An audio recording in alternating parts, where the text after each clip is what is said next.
Hi, my name's Tim Wood. Welcome to Onward Studio. This is the place where trial and error of the surfboard mounting technology became possible.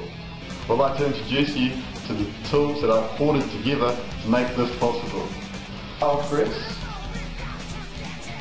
the table grinder, important,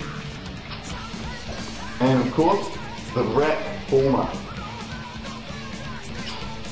And also, without doubt, the engineer's dial. Woohoo!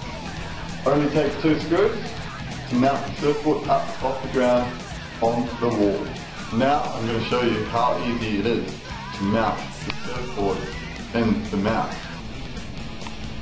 To operate the Mounit, Lift the surfboard up and place it in between Mounit's padded arms.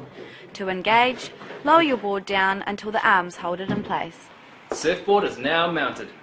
Mounit makes a great feature of any surfboard by showing off its hydrodynamics and graphics. Shortboards, mini-mows and longboards can be mounted on any angle. Display options are fins out or towards the wall, upright or upside down. Surfboards can be mounted in their board bags too. The mount is designed for any interior wall. Taking the board down is easy. Put both hands on the board, lift and slide. Now he's ready to surf.